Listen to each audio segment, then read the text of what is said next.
Bom dia, pessoal. Bom dia para todo mundo que está acompanhando a gente aqui hoje, nessa manhã de 26 de fevereiro, finalzinho do mês. Prazer estar com vocês em mais uma edição do nosso Close Experts.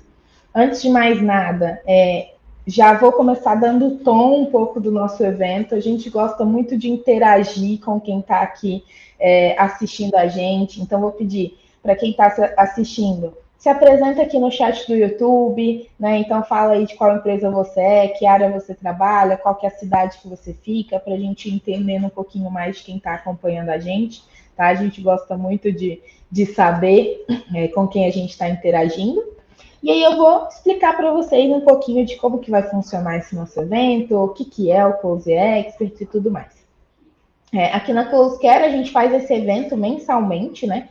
E a nossa ideia, né, é sempre trazer alguma pessoa especialista em um tema que é relevante para esse nosso público, né? E proporcionar muita troca. Então, já comecei pedindo para vocês se apresentarem e já vou ressaltar que gostamos muito de trocar com vocês. Acho que essa é a parte mais rica do Close Expert. Então, vocês também vão poder mandar dúvidas, comentários, opiniões, contar como que vocês fazem na empresa de vocês. Então, a gente está bem a fim de escutar vocês. Eu sou a Amanda, sou gerente de marketing aqui na Close Care e a gente está aqui hoje com a doutora Letícia. Quem já acompanhou nossos eventos antes já conhece ela. Daqui a pouco eu peço para ela se apresentar um pouquinho mais, mas ela é nossa especialista em gestão de absenteísmo. E hoje a gente tem um convidado muito especial, que é o Paulo, né? Ele é CEO do Grupo Ethics, está realizando aqui esse evento hoje em conjunto com a gente. Vai trazer alguns pontos aqui, uma explanação inicial sobre o nosso assunto do dia, que é NR1 e riscos psicossociais, né? Atualizações da norma e impactos na gestão de pessoas. Com certeza é um tema que está todo mundo querendo saber mais. A gente sabe que tem uma linha do tempo aqui envolvida em relação às mudanças na norma que estão cada vez mais próximo para as empresas. E, de novo, teremos um tempo muito grande reservado para perguntas de vocês.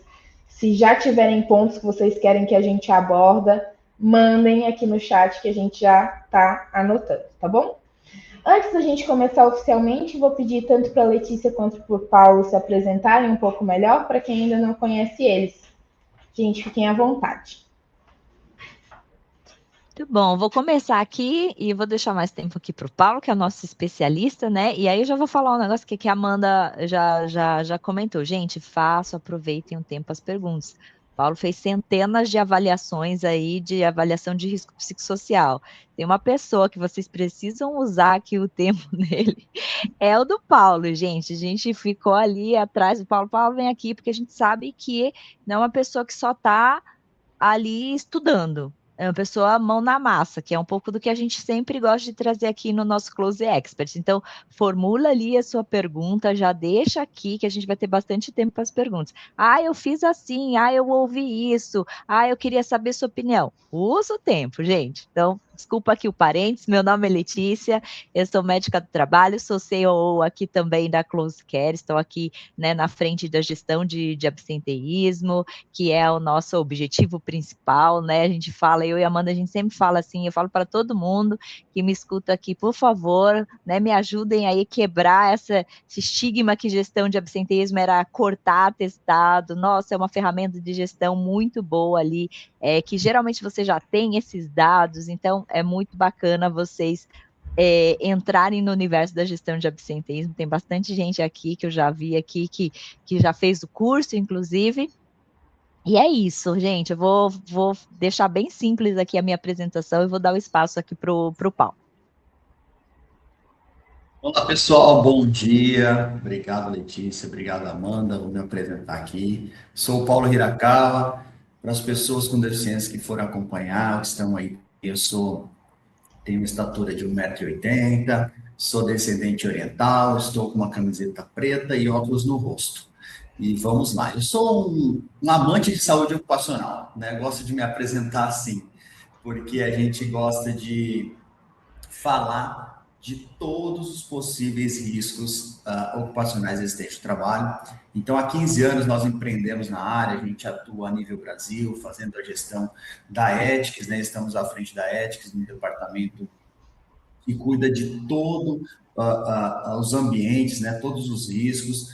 Temos uma unidade em Mauá, temos uma unidade na cidade de Socorro, interior de São Paulo, estamos expandindo, porque nós identificamos que nas extremidades do país é onde a gente tem mais carência numa gestão de segurança e saúde ocupacional. Então, a gente está muito feliz de estar aqui com vocês. A gente conhece a Close Care já há algum tempo, já trabalhei junto à doutora Letícia em algum período, então a gente tem uma linha de trabalho e raciocínio muito bacana, muito simplista, né, Letícia? Eu gosto de falar assim. E então a gente veio aqui para esclarecer as dúvidas, acalmar os corações, deixar as pessoas mais calmas, porque o terror está acontecendo, vamos dizer assim, né? E a gente que está na linha de frente ali, a gente que está fazendo o mapeamento, a gente que está ouvindo pessoas, e ouvindo empregadores, ouvindo RHs, a gente vem numa linha um pouco diferente que talvez vocês tenham ouvido durante esses últimos 2 anos, desde agosto de 24, quando foi publicado isso. Então, a gente vem quebrando esses paradigmas, vem quebrando essas falácias, vamos dizer assim, e vamos para a prática real. O que está acontecendo dos fatores psicossociais, né? Então, essa é a ideia aqui. Então, deixem perguntas. A gente sabe que para falar de um fator de risco ocupacional, vamos falar, ruído, vibração, calor, já é complexo e o nosso tempo é curto. Então, você imagina falar de um fator de risco que ainda não temos metodologias formalizadas, não temos indicadores, não temos nada, então a gente tem um tempo aqui, então aproveitem aí, mas com certeza não fica nessa live aqui, a gente está à disposição para tirar dúvidas, para trocar. Eu gosto muito de trocar, multiplicar conhecimento, multiplicar informação, então a gente acha que se todo mundo chegar no mesmo nível de conhecimento, de técnica, de fundamentação legal, é o que a gente atinge, que é o ponto final, que é o trabalhador, né? Então, o nosso objetivo final é a saúde do trabalhador, ponto. O resto, paralelo a isso, a gente deixa de lado porque a gente acha que não é tão importante. As companhias são importantes, sim, porque se o trabalhador não estiver bem, você vai ser afetado de alguma forma, né? Não só como absenteísmo, como a Letícia falou, mas como dinheiro e lucro que as companhias vivem disso. Então, a gente está nesse meio, olhando para a empresa e olhando principalmente para o trabalhador, e a saúde mental está aí, os números estão aí, por isso que nós estamos aqui, para poder esclarecer um pouco dessa nova metodologia, dessa nova análise, desse novo termo que se diz em nova NR1, e não é nova NR1, a gente vai começar já a quebrar isso aí já no começo. Então, estou à disposição de vocês. Amanda, é isso, você vai me direcionando aí. Perfeito. Vou só fazer alguns comentários, Paulo. Primeiro, gente, quem acompanha mais eventos nossos já viu que o Paulo tem nosso jeitinho, né? A gente é muito prático, gosta de trocar, estamos super alinhados. E eu queria só agradecer o pessoal que já está interagindo no chat. Então, eu vi aqui que tem gente da Inesa, tem gente da Rádio Clínica, da Armico, da Estapar, da CVC, da Impacto Energia, da RS Serviços, da BK Consultoria, da PicPay, da Unet. Então, muito bom que vocês estão aqui acompanhando. Alguns, inclusive, são clientes aqui da Close Care. A gente sempre fica feliz de ver nossos clientes nos nossos eventos. Continuem interagindo. O Paulo vai fazer algumas falas agora. Já mandem suas dúvidas, seus comentários, né? Que é para isso que a gente está aqui. Então, pessoal, vou passar a palavra para o Paulo para ele fazer uma explanação inicial aqui, né, do assunto, trazer alguns insights, quebrar, então, esse negócio de nova NR1 para a gente. E aí, já vem aí quais são os assuntos que vocês querem trazer, que a gente já passa para o momento de perguntas logo em seguida, viu? Então, Paulo, fica à vontade. Legal, obrigado. Bom, pessoal, então, para a gente começando a esclarecer sobre nova NR1, e todo mundo fala de NR1 o dia e noite sem parar, né? Então, a primeira coisa que eu já pergunto sempre quando eu vou fazer alguma palestra ou visitar alguma empresa, a primeira pergunta que eu falo, vem aqui falar para mim um pouco sobre a NR1, os fatores psicossociais, eu sento na mesa, ou eu subo no palco, pego o microfone e falo, quem tem a NR17 implementada?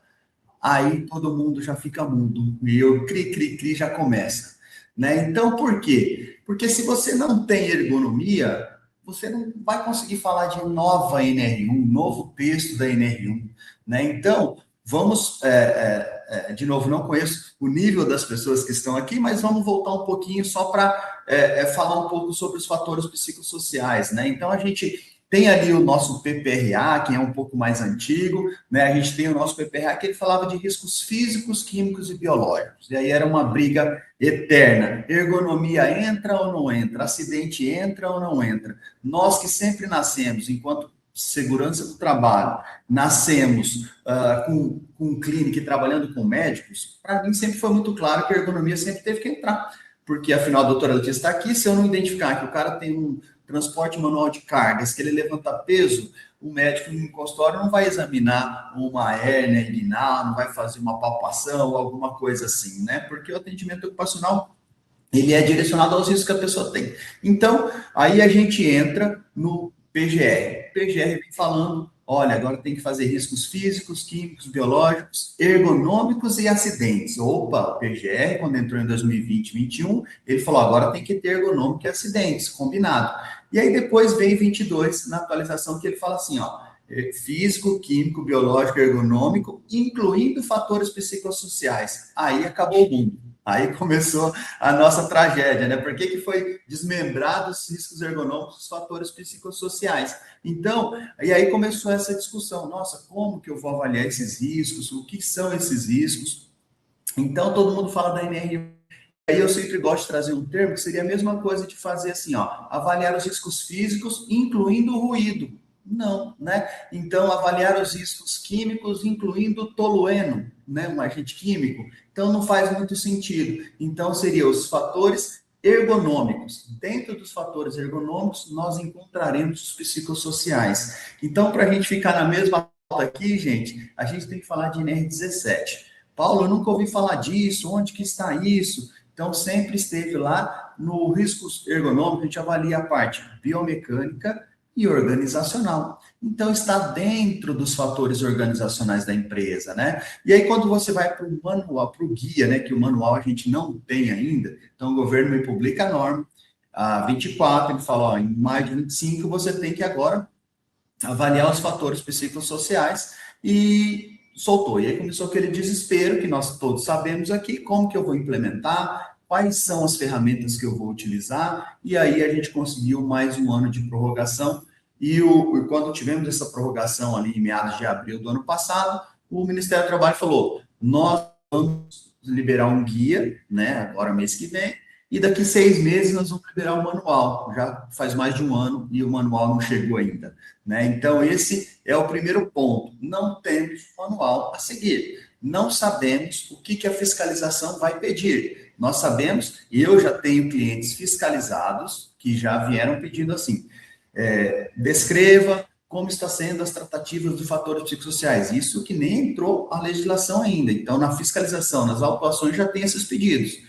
Descreva quais são as tratativas dos fatores psicossociais, qual a conduta dos fatores psicossociais, conforme a NR17, né? Então, quando você for entrar no guia que o Ministério do Trabalho tem hoje, ele vai trazer para você falando de NR17. Nós temos um auditor fiscal que desenvolveu o guia e que participou da atualização da norma, que é o Mauro Miller, escreveu, ele fala em NR17. Então, para a gente ficar aqui bem alinhados aqui, se você não tem uma NR17, uma análise ergonômica preliminar ou uma análise ergonômica do trabalho, você vai ter que começar lá do zero, dar uns 10 passinhos para trás, para depois pensar em psicossocial. Então, essa é a primeira dica. Ô, Paulo, deixa eu complementar aqui, né, assim, já usando um pouquinho dessa sua fala, com relação à fiscalização, né, gente, e aí vocês vão falar, ai, será que vai ser muito novo o que os fiscais estão pedindo?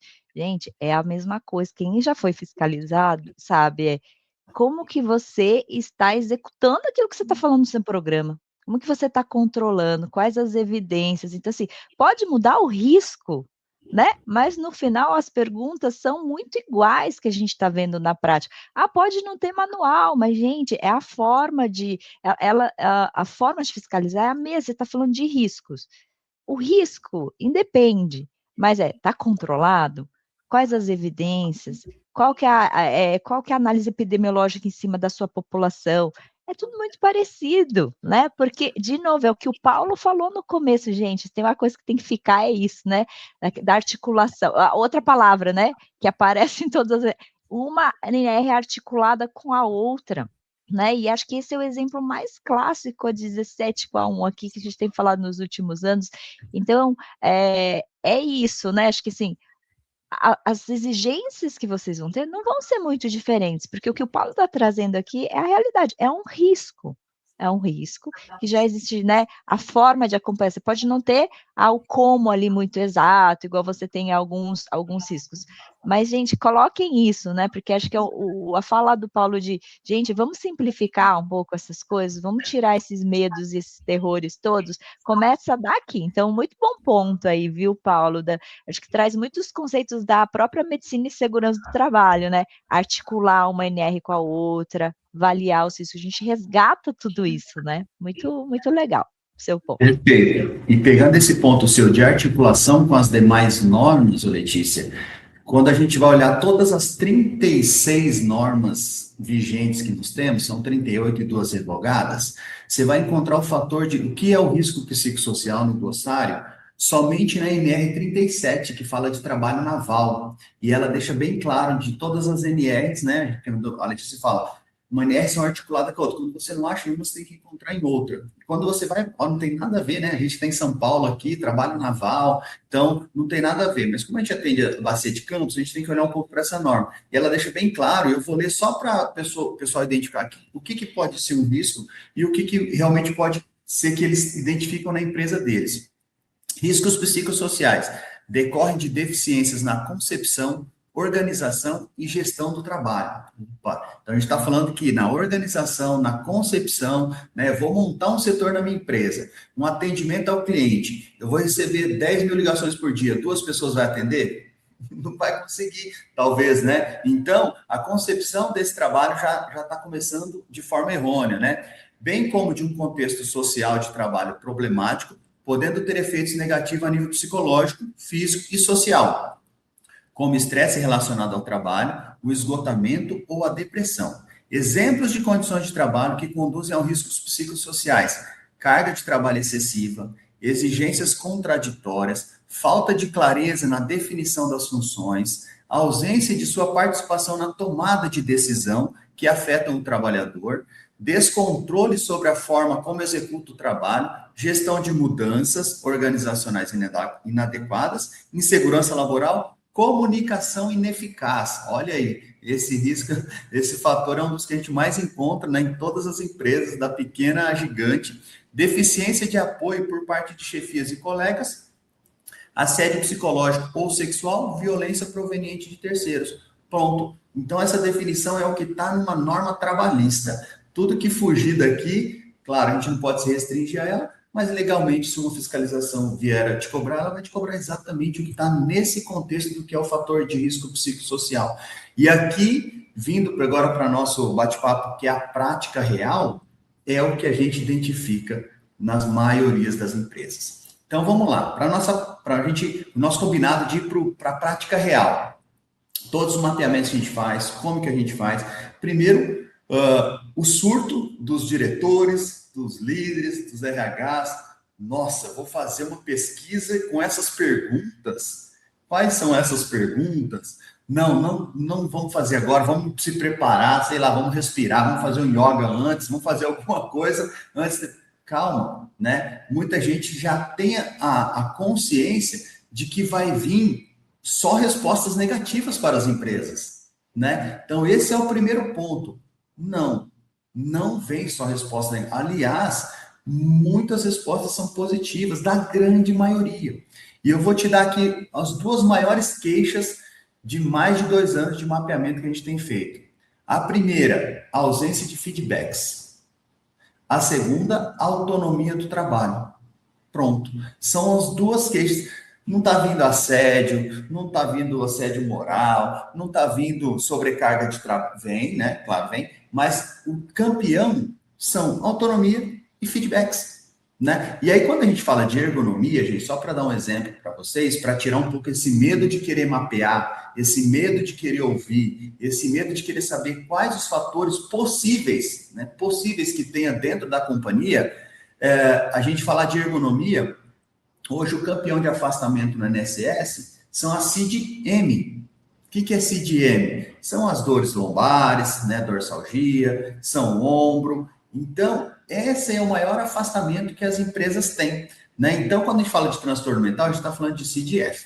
Se eu estou falando que CID-F são os fatores psicossociais, e se eu estou falando que se as maiores queixas são feedbacks, autonomia do trabalho, a organização do trabalho, os investimentos para a gente eliminar esse risco são os menores custos possíveis. Então, sempre quando a gente faz a primeira pergunta que as empresas falam, eu quero implementar NR1, eu estou muito preocupado com os fatores psicossociais, o prazo está aí, vamos correr, porque... Aí eu pergunto para as empresas, quantos atestados CID-F vocês têm?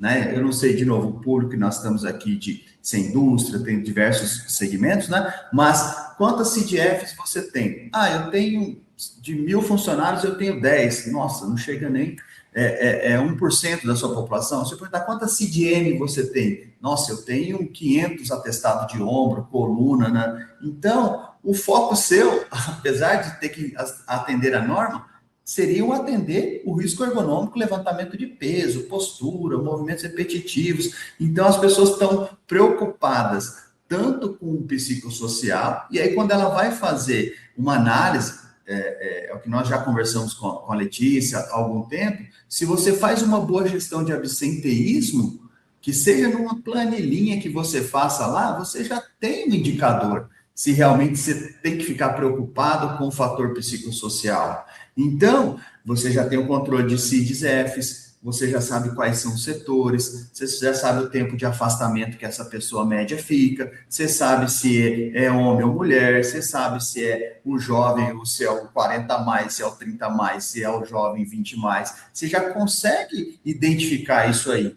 E aí você está deixando de lado, lembra que a gente fala de toda uma saúde ocupacional, afastamentos por lombar, por ombro, tendinite, ou até mesmo adicionais de insalubridade, aposentadoria especial, agentes cancerígenos dentro da sua empresa e focando onde você nem tem o risco, talvez, né? Então, primeiro ponto não fiquem com medo, façam um mapeamento.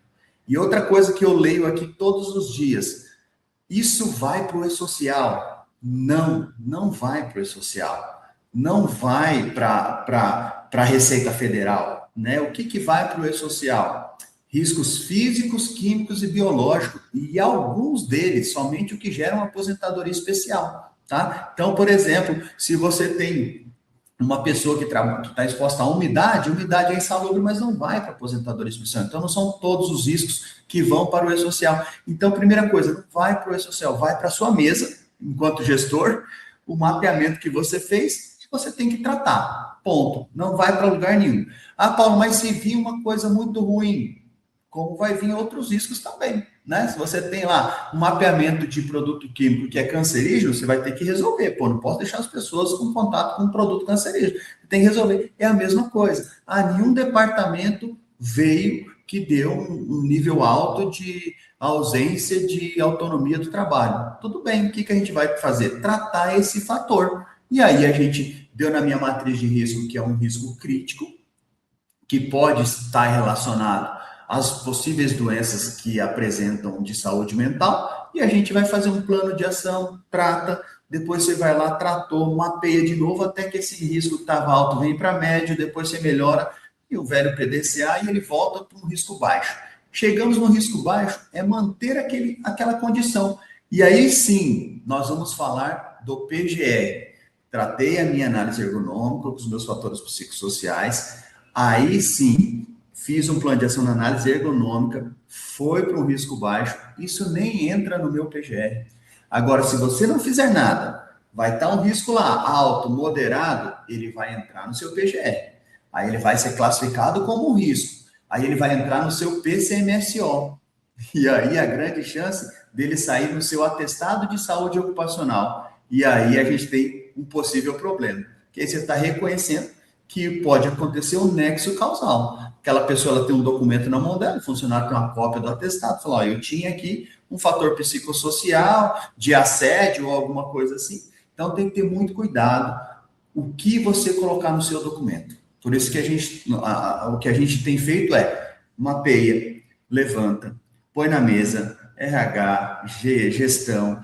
O psicossocial, pessoal, não é o profissional de segurança, não é o profissional de medicina, é uma equipe multidisciplinar, né? E aí a gente está falando de SESMIT, de líderes, direção da empresa, RH, para a gente tomar as melhores decisões. Afinal, a tratativa desse fator de risco, ele muda de todos os outros, né? Como eu disse, ruído, calor, químico, biológico, ele muda, porque envolve uma série de pessoas que pode adequar esse ambiente do trabalho. Então, ele tem que ser tratado em off. Vamos identificar, vamos mapear, vamos melhorar, fazer o que tem que ser feito para que quando ele for para aí sim, a NR1, o meu programa de gerenciamento de riscos, ele já for um risco mais controlado.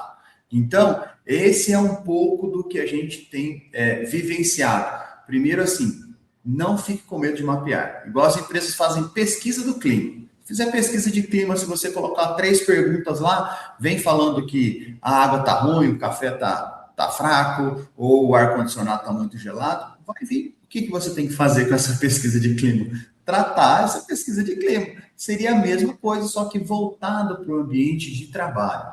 Então, outro fator que é muito importante, que tem muita confusão, avaliação psicossocial do indivíduo, que não tem nada a ver com o novo texto da NR1. A avaliação psicossocial a gente faz para atividades específicas. Trabalho em espaço confinado, trabalho em altura, trabalho na NR37, que é trabalho na plataforma de petróleo, mineração, avaliação do indivíduo. A gente avalia, a doutora Letícia, médica do trabalho, a psicóloga, faz uma avaliação psicossocial individual. O novo texto da NR1, ela pede que atenda a NR17. A NR17 não atende indivíduo, ela atende o ambiente do trabalho. A sobrecarga, a organização, a metodologia cognitiva, a pessoa está capacitada para executar esse trabalho. A gente avalia ambiente de trabalho, a gente não avalia pessoas. E, claro, quando a gente faz o questionário, quando a gente aplica esse questionário, é a percepção do trabalhador perante o ambiente do trabalho, não é uma avaliação dele, né? Então, a gente vai perguntar, a sua demanda de trabalho, como que está? Você consegue executar a sua atividade dentro das 8 horas? Não, todo dia sobra serviço para o outro dia. Então, alguma coisa está errada. Se a pessoa não está conseguindo executar aquela atividade dentro da carga horária dela, é porque está com sobrecarga de trabalho. Então, você vai identificar lá, se eu perguntar hoje para alguma das empresas que estão aqui, tem alguma sobrecarga de trabalho no seu ambiente de trabalho hoje? Com certeza a pessoa vai falar, estamos. Por quê? Porque a gente está com ausência de mão de obra, não do RH, né? Deve ter muito RH aqui. A gente está com 20, 30 vagas abertas.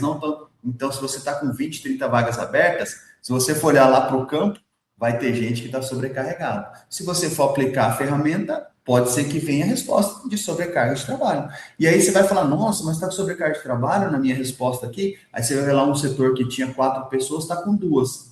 Pronto, identificamos. E realmente tem uma sobrecarga. E qual que é a ação para isso? Encontrar essas pessoas, treinar, contratar e redimensionar a equipe. E aí você aplica a ferramenta de novo. E a chance de vir essa ferramenta com uma resposta, não, agora está tudo bem, estamos com o time completo e o risco agora, que era um risco alto, ele foi para um risco baixo.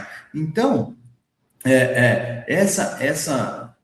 medo que as pessoas têm, o primeiro ponto é achar que alguém vai informar isso aí para algum lugar, não vai para rede social. Claro, a partir de maio, como até agora já tem fiscalizações em meus clientes pedindo esclarecimentos, provavelmente ele não consegue autuar ainda, mas ele pede lá esclarecimentos, quais as medidas que a empresa está implantando quanto aos fatores psicossociais baseado na NR17. Vem até assim na notificação. Então, se tiver uma fiscalização, claro, você vai ter que apresentar. Mas caso contrário, até que venha uma fiscalização, você vai ter um documento interno, E aí você vai trabalhar, vai tratar, vai fazer um plano de ação, vai melhorar, vai aplicar de novo a ferramenta até que fique no nível onde a gente não tenha o risco. Vai ter atividades que realmente podem ter um fator que realmente atende? Sim. Se eu trouxer aqui para muita gente aqui, hoje, a profissão que mais afasta no Brasil por saúde mental, muita gente talvez não saiba, mas é o motorista de ônibus. É o cargo que mais afasta no Brasil hoje, no INSS por saúde mental. Motorista de ônibus, olha que interessante, né? Isso para quem está na capital é muito claro, talvez, mas quando eu levo isso para os interiores do país, eles nem imaginam que motorista de ônibus é uma atividade que afasta por saúde mental, né? Então, se a gente falar de ambientes que mais afastam hoje por saúde mental, é a administração pública, né? Então, profissionais que trabalham na administração pública é o que mais afasta. Depois vem bancos, depois vem área da saúde, hospitais, e aí a gente vai tendo. E até eu recebi uma informação ontem, o professor falou, nossa, o telemarketing é o que mais afasta por saúde mental hoje? Não.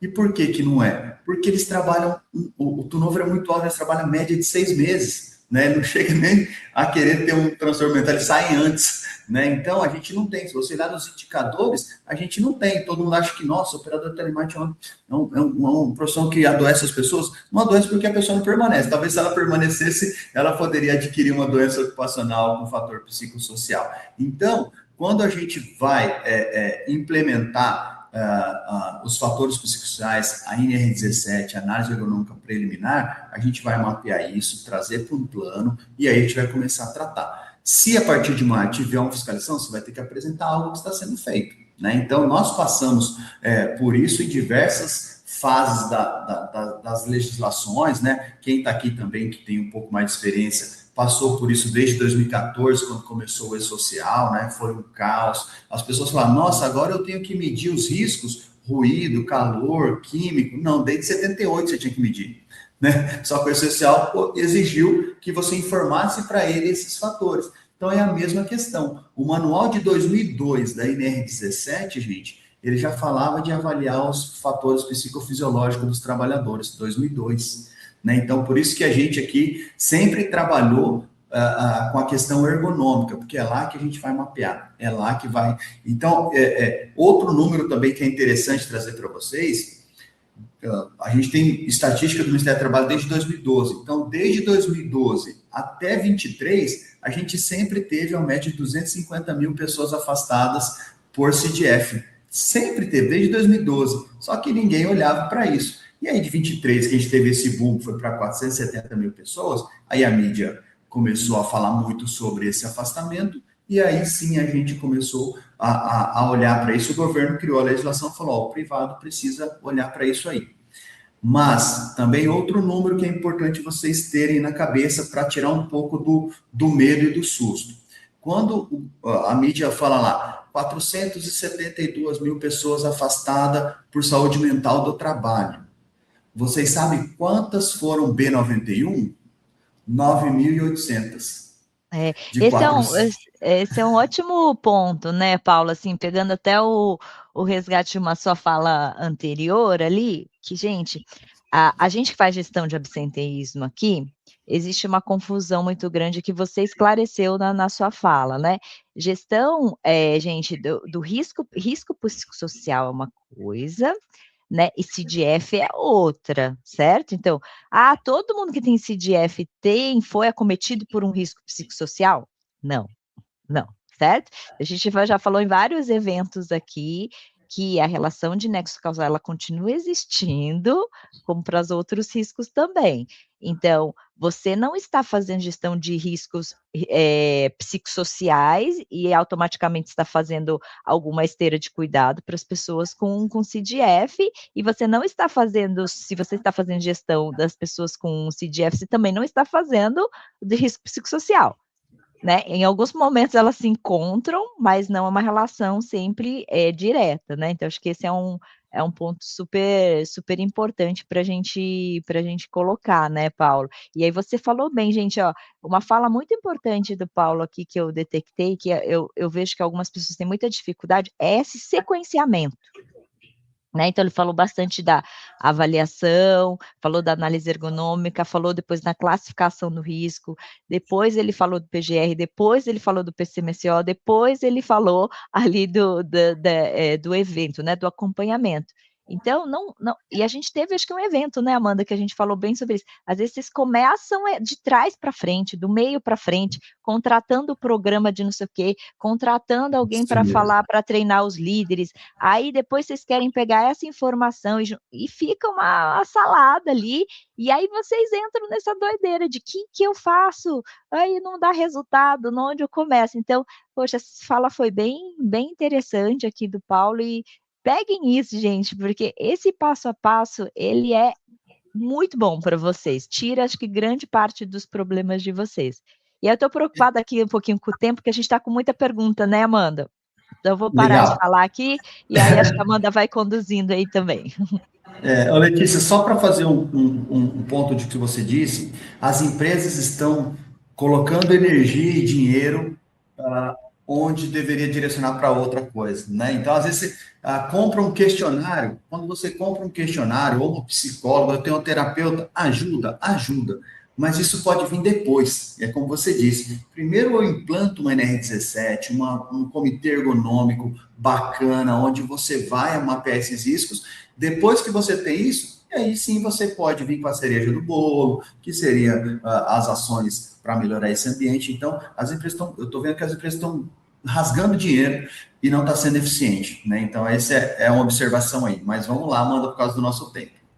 Perfeito, gente. Estou bem feliz aqui com essa nossa explanação inicial. Bem feliz que escolhemos convidar o Paulo para esse evento. Acho que foi muito acertado. E estamos com bastante perguntas. Então, inclusive, eu vou puxar aqui duas perguntas que a Michelle fez, e eu vou falar para todo mundo seguir o exemplo da Michelle, que pegou a fala lá da Letícia no começo de aproveite o Paulo, e está aproveitando, mandou aqui várias perguntas. Eu acho que algumas o Paulo já foi na fala dele respondendo, tá, Michelle? Mas eu vou puxar duas aqui. Se você ainda ficar com dúvidas, mande de novo, fica à vontade. Então, a primeira vou juntar duas aqui. A gestão de riscos psicossociais passa a ser obrigatória ou apenas recomendada? E quais são os principais riscos jurídicos para as empresas que ignoram esse requisito, né? Então, a Michelle também está querendo saber um pouco sobre essa fiscalização do MTE, se isso já está, né, realmente pronto aí, essa auditoria dos riscos psicossociais realmente já vai acontecer. Então, se você puder explorar um pouquinho desse ponto, Paulo, Letícia, seria ótimo. Tá, vamos lá. Então, primeiro ponto, sim, precisa fazer o gerenciamento dos fatores psicossociais, como eu te disse lá, são 5 riscos, né? Físico, químico, biológico, ergonômico e acidentes. Então, é importante fazer. E quando a gente fala de gestão, tá, gente? Muita gente fala, nossa, a gente tem que pensar numa base inicial, que é a saúde da peça mais importante da empresa, que são os funcionários. Né? Então, às vezes até a pessoa, vou dar um exemplo paralelo a isso, as pessoas, Paulo, eu preciso entregar um creme protetor solar para o meu funcionário que trabalha no sol? Claro que precisa. Você vai na piscina, você não passa protetor? Então, só porque ele está trabalhando, ele pode adquirir uma doença e se queimar, enfim. Né? Então, é pensar na saúde como um todo. Então, o fator psicossocial, primeiro que já deveria ser tratado isso como sempre teve, né? Então, e agora sim, principalmente agora que está na norma, tá, Michelle? Então, esse é o primeiro ponto. Tem que fazer o gerenciamento, tem que fazer a gestão disso. Impactos, na outra pergunta, né? Os impactos que pode ter jurídicos, né? O que a gente tem. É o que a Letícia trouxe agora há pouco. Se tiver nexo, você tem impacto jurídico. Né? Se tiver nexo da doença, da CDF, então fizemos um mapeamento, identificamos que tem um fator psicossocial, é um risco, deu alto, essa pessoa sim apresentou a CDF, F tal, e isso quando a gente vai lá para a lista C do decreto 3048 e cruza CID versus CNAE, o CNAE da sua empresa e a avaliação de risco que tem na sua análise ergonômica, então assim, vou falar análise ergonômica, pronto, você tem um nexo de causa. E aí, se essa pessoa entrar com processo contra a empresa pedindo uma indenização por doença ocupacional, aí entra o nosso processo jurídico, e aí a gente tem acompanhado todos os dias aí nas decisões nos tribunais regionais de trabalho do Brasil todo, que a pessoa ganha. Não tem como, tem nexo, né? Então, é isso, né, Letícia? Se quiser complementar. Exatamente isso, gente. Assim como para os outros riscos e as outras doenças, isso está bem claro, está bem mapeado, né? Não está faltando informação para a gente saber os desdobramentos disso aí para as empresas, certamente. Vamos Perfeito. lá, mano. Ótimo. Tem uma outra aqui da Tainá que eu acho que é bem interessante, que ela perguntou como que funciona essa gestão de riscos psicossociais no teletrabalho, né? Então é uma coisa cada vez mais comum no mundo do trabalho, né? O teletrabalho, e ela queria saber um pouquinho dessas particularidades. Legal. Aproveitando o teletrabalho, né? Só, não sei, tem muita gente aqui. Saiu uma decisão ontem do tribunal que não pode fazer a telemedicina para ocupacional, gente. Então agora está claro, está definido, tem uma decisão judicial para isso. Então, se a empresa de vocês estão fazendo telemedicina ocupacional aí, atestação ocupacional por telemedicina, está proibido, né? Enfim, mas vamos lá. É a mesma questão, né? De que você faz o mapeamento no teletrabalho, como você faz no presencial, nada muda, né? Então, você tem um trabalho, você tem os comandos, você tem a organização do trabalho, ela tem metas, ela tem mecanismos para trabalhar, então, ela tem política de feedback, ela tem uma comunicação eficiente, ela tem um sistema que atende ela. Então, na avaliação ergonômica, é a mesma coisa. Precisamos avaliar esse trabalhador independente de onde ele esteja. Então, vai realizar o inventário, vai reavaliar as condições ergonômicas, os questionários vai ser aplicado a essa pessoa, então precisa. E aí entra a nossa questão. Essa gestão organizacional à distância, presencial já é difícil. À distância, a empresa tem que se dedicar ao dobro. Esse acompanhamento, essas métricas, essa cobrança, essa comunicação, como que é feita essa comunicação com essa pessoa. Então, assim, ela tem metas atingíveis, ela não consegue atender essa meta, porque senão a gente entra até na questão do presenteísmo, né? Então, que a gente tem falado muito isso sobre... Muita gente fala do absenteísmo, né, doutora? Mas ninguém fala do presenteísmo. Aquela pessoa que está trabalhando, mas ela não está performando, ela não está entregando, ela nem está ali, né? Só está de corpo. Então, essa pessoa é um fator psicossocial que tem que ser olhado com muito carinho, com muita atenção nesse desenvolvimento. Aí entra avaliação de desempenho, política de feedback, comunicação, porque muita gente hoje está no presenteísmo, né, não está performando, e como que está sendo esse acompanhamento? Mas o teletrabalho é mais difícil ainda. Então, a empresa tem que estar muito bem preparada. E a gente nós estamos há 6 anos aí já, né, falando do teletrabalho, desde quando entrou a pandemia, que foi aquele caos. A gente acompanhou todo esse processo de ir para o home office, mas aí hoje a gente já está bem maduro quanto a isso, como monitorar, como acompanhar, mas ainda tem dificuldade, tá? Né, Letícia? Exato, eu acho que assim, essa questão do presenteísmo a gente fala bastante por aqui nos nossos encontros, nos nossos cursos também, é uma temática fundamental e ela tem uma relação bem direta, né, com o absenteísmo aqui. Acho que aqui só um parêntese também, gente, não é só CDF, tá, que entra em risco psicossocial, claro, que a grande maioria mas a gente tem outros CID, sim, de outras doenças, cardíacas, enfim, neurológicas, que entram sim ali com vínculo com risco psicossocial, tá? Dependendo ali da atividade e da classificação do risco. E existem outras pessoas que não têm CDF, gente, mas tem. Eu falo que gestão de absenteísmo não é gestão de atestado, não é o que eu encontro no atestado, mas é o que eu encontro no padrão, né? O que eu olho ali na sequência, na movimentação, se essas quantidades de dias de afastamento estão aumentando, como que ele está se comportando de acordo com o momento da empresa, né? Então, se eu tenho uma campanha ali de vendas, como que está antes acontecendo? É uma relação direta ali com os riscos psicossociais. O Paulo acabou de falar, você tem que renovar, você não faz uma vez e aquilo dura 2 anos, né? Porque você está ali constantemente alimentando esse processo de gestão. A gente fala muito aqui sobre a questão do comportamento, né? O comportamento da entrega de atestado. Você pode ter sem CID, você pode ter ali uma enxaqueca, você pode ter ali um zumbido, você pode ter ali, né, uma ansiedade, você pode ter outros CIDs ali que se relacionam com esse comportamento, que ele é pré um afastamento mais longo, ele antecede um CID-F, né, e acho que essa é a gestão ali que a gente fala, essa é a real gestão de absenteísmo, que previne, que vê padrão, que se articula com um PCMSO, que se articula com uma análise ergonômica, né, e aí o Paulo falou, não é feito sozinho, não é feito pela área só de saúde ou só de segurança, né? Ele é um compilado ali de informações. Então, só trazendo essas dinâmicas aqui, essas dificuldades do dia a dia também, essa questão gente, não é só CDF, não é só o risco em si, como que a gente faz realmente essa gestão.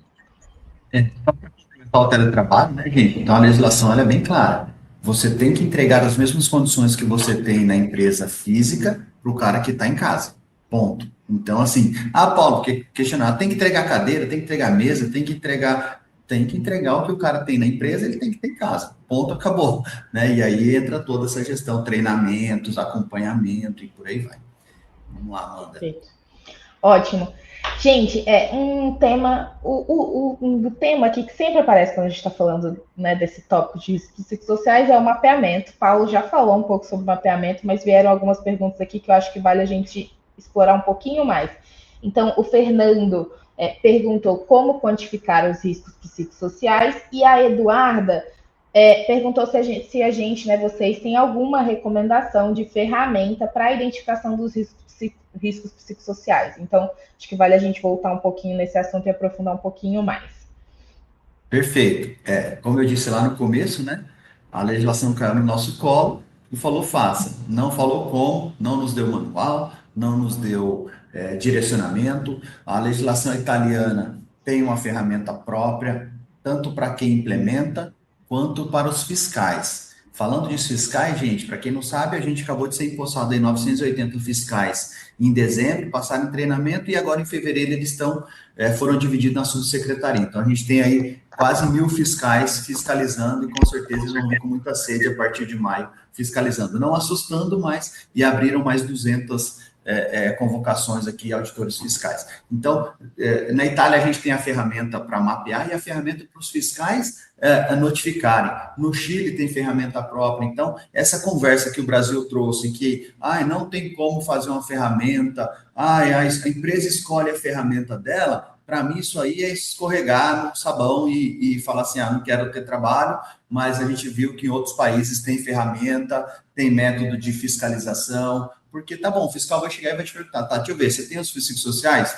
Que ferramenta que usou, se é certa, se é errada, se é boa, não. O que o guia nos traz tem que ser uma ferramenta fundamentada em estudo científico, ponto. E aí a gente vai ter N ferramentas, gente. A gente tem COPSOC, JCQ, HSE e por aí vai. Tem COPSOC, tem 3 versões, tem a simplificada, tem a média e tem a longa, né? Então a gente está falando de mais de 140 questões na longa. A COPSOC simplificada são 41 questões. E aí a empresa ela tem que ver qual que é mais aplicável para ela, né? Essa é a primeira resposta que a gente dá. Então, se eu falar, poxa, vamos aplicar a COPSOC simplificada 3, o que a gente tem usado muito aqui, em estudo com o nosso time técnico, foi a mais adequada para o ambiente de trabalho. Porque a gente quer mapear o ambiente de trabalho. Porque se a gente for entrar, nosso pensamento do nosso time técnico, tá? Se a gente for entrar na nuance de fora trabalho, aí a gente vai entrar numa linha muito tênue de como controlar isso, né? Então, a simplificada é um primeiro mapeamento. Eu acho assim, para quem não tem nada, tem que começar pelo menos. E depois você vai avançando. Essa é a minha primeira dica para vocês aqui. Faça o simples bem feito. Comece, né? E aí, ontem mesmo tive uma gerente de RH que ela falou, Paulo, eu vi as questões, o que ela fez? Ela pegou as questões da ferramenta, jogou num Forms e falou, quero rodar aqui para ver internamente o que vai vir. E aí ela identificou que 3 setores dela veio questões, e é sabido, que tinha uma liderança lá um pouco complexa, e aí ela fez. Então, assim, a minha sugestão use a ferramenta mais simples para você colocar isso em prática. E o próprio guia do Ministério do Trabalho, ele fala assim, primeiro, comunique os trabalhadores, para você Então, tem que conversar com os trabalhadores. A gente vai começar a fazer uma análise. Nossa ideia é mapear o ambiente de trabalho, não vocês. Então, sempre deixando entender a percepção do trabalhor quanto ao trabalho, não o que ele está sentindo lá dentro. Esse é o primeiro ponto. Se você mandar um formulário, pá, ó, a gente tem que responder, aí vai estar contaminado. Né? Exato. Gente, esse aqui, acho que a gente fala bastante, né, sobre o simples e bem feito, gente, supera o complexo e mal feito. A gente sempre fala aqui. E assim, tem tanto mato alto, tá? Para quem nunca fez, que vai na ferramenta mais simples. E essa comunicação anterior é muito importante, gente, porque hoje todo mundo se habilitou a falar sobre risco psicossocial e sobre doença mental. E a gente fala bastante que uma avaliação não é a sua opinião, não é a opinião do gestor. Então, essa questão de você ter uma ferramenta que seja validada é muito importante, porque senão vocês estão fazendo a avaliação de vocês em opiniões. E hoje todo mundo tem opinião sobre risco psicossocial, todo mundo acha que sabe o que é, né? Todo mundo assistiu vários vídeos na internet e já está super habilitado. Então, cuidado, essa comunicação para não ser uma consulta. Consulta é dentro do ambulatório, para o médico do trabalho fazer, ou o médico especialista. Então, essa comunicação do como precisa responder, esse alinhamento, às vezes você precisa de várias comunicações antes de treinamentos de como responder, antes de você sair aplicando, né? Perfeito. Então, só lembrar desse ponto, senão vocês vão coletar um monte de opinião pessoal, não vai ter, aí depois vocês vão juntar com outros dados, não vai fazer o menor sentido, aí vocês vão criar 50 ações, porque vocês não vão ter o dado correto para começar. Um exemplo, né, Letícia, quanto à ferramenta, né? Se eu for aplicar, talvez aqui, vamos pensar na Close Care, uma galera de tecnologia que tem super discernimento, consegue responder uma ferramenta X. E se eu for pensar na galera que faz a coleta de lixo na rua?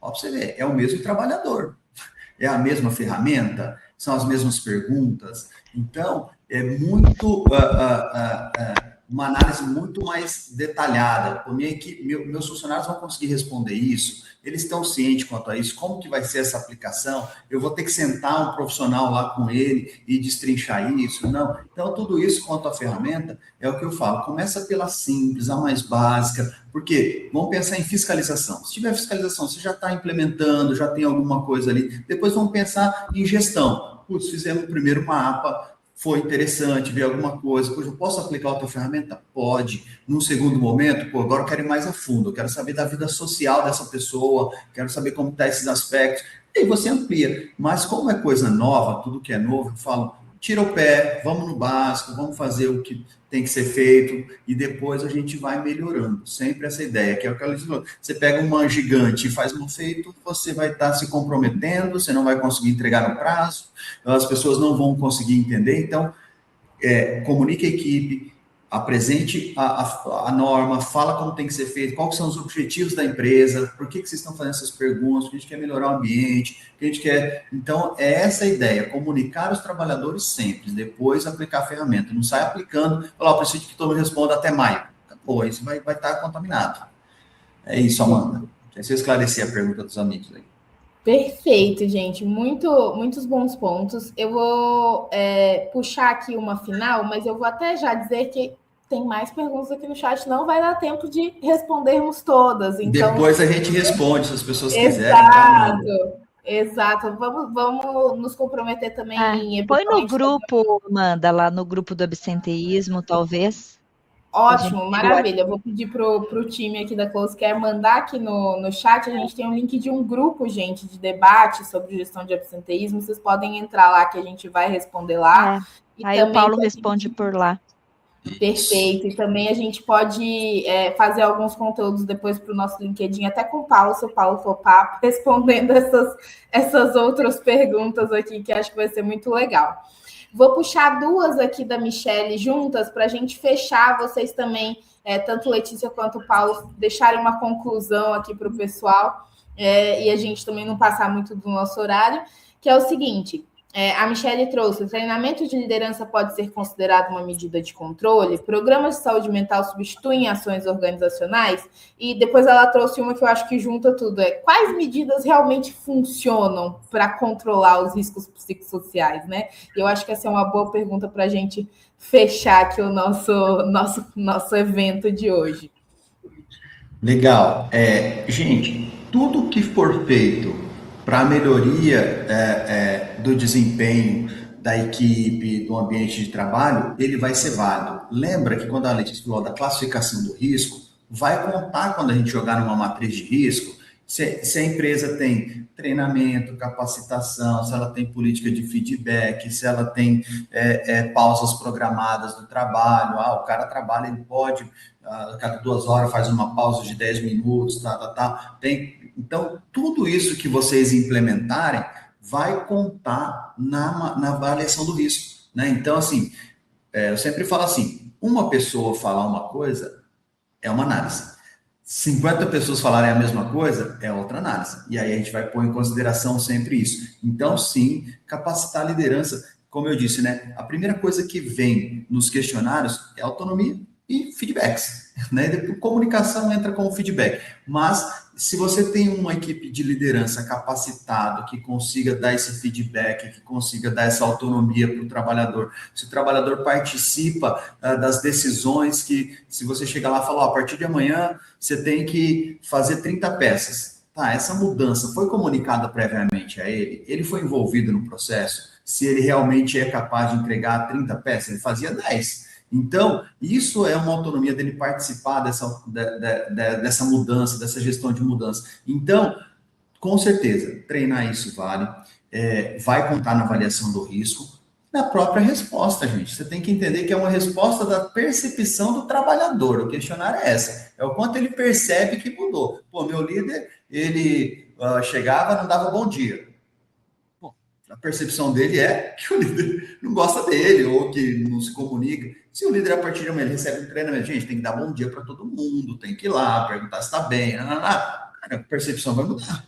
E aí ele vai falar que a liderança está ok. Então, se você treinou esse cara que não falava bom dia e ele começa a falar bom dia, mudou o ambiente de trabalho. Isso é fato para qualquer um que está aqui, né? Então, esse é um do exemplo. Aí eu não lembro a outra pergunta final, era a questão de treinar o líder, funcionava, alguma coisa assim, funciona, né? Ela falou também de programas de saúde mental e o que funciona no final do dia, né, para controlar os riscos de...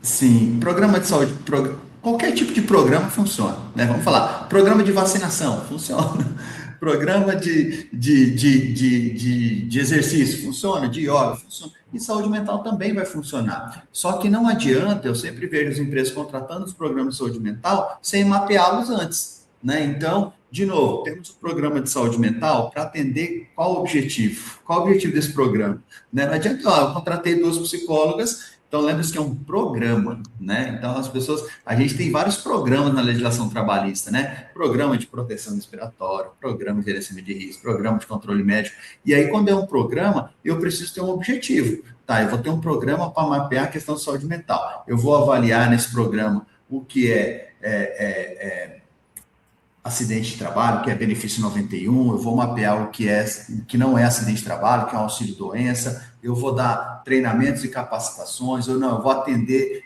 um indivíduo, eu vou fazer esse programa de saúde mental para atender a pessoa, eu vou ter um acolhimento da vida social dela. Então, sim, isso para mim sempre funciona nos programas. Só que muitas vezes o que a gente tem deparado é que a pessoa tem lá um psicólogo, ela acha que tem um programa, esse psicólogo atende as pessoas, e aí eu não tenho indicadores, eu não tenho feedbacks, eu não tenho acompanhamento, e aí é onde eu falo que o dinheiro e a energia está indo para o ralo sem efetividade. Né, Letícia? Esse é um ponto que a gente ensina aqui, acho que constantemente, né, Amanda? A gente nem tinha combinado com o Paulo. Gente, é como segmenta a sua população, a sua necessidade para você desenhar um programa eficiente. A gente ensina, inclusive, como coloca a meta, como escreve a meta, como acompanha a tendência da meta, porque senão você está jogando dinheiro fora. Aí vocês ficam como equipes que gastam dinheiro dentro da empresa e que não mexem no resultado final. Então, por exemplo, tem empresa que precisa cuidar em cima dos transtornos ansiosos. E aí você está fazendo um trabalho para depressão. Né? Nem todo transtorno ansioso cursa com uma depressão, né? Então, às vezes você tem ali outras doenças, que você precisa de outros atendimentos. Por exemplo, você tem uma população muito de esquizofrenia, é totalmente diferente o programa que você vai criar, a esteira de cuidado para onde você vai levar. Então, você precisa desenhar o programa não porque é bonito, porque você viu outra empresa fazendo. Olhe os seus dados, segmento. Não crie 50 ações ao mesmo tempo. Você vai tratar alcoolismo e drogas, né, Letícia? Que é uma coisa bem recorrente nas empresas. É saúde mental. Exato, Né? é saúde mental, né? Quem que trata hoje alcoolismo e droga? Exato. Né? Então, Você vai faça uma palestrinha lá na CIPAT de álcool e drogas, mas você não acompanha o quanto essas pessoas estão performando, o quanto estão consumindo de álcool, droga, é saúde mental. O grande número de pessoas afastadas da saúde mental é através do alcoolismo. Exato. Né? Eu quero trabalhar os afastamentos nesse semestre. Beleza. Tá ok. Escreva o que você quer, meça o que você quer, coloca no seu relatório ali do PCMSO, tá ali provado, evidência clara de que você está cuidando, né? Talvez o que você possa ter agora eu vou para o próximo passo e vou fazer mais isso. Tá tudo certo também. Você não precisa receber nota 10, né, para você falar que você está fazendo ali alguma coisa, né? Se você está cuidando. Legal. Boa, Amanda. Perdão que estendeu aqui. Imagina, gente. Eu só queria concluir mesmo agradecendo. Paulo foi, assim, realmente um especialista de peso aqui no nosso evento, trazendo insights muito relevantes.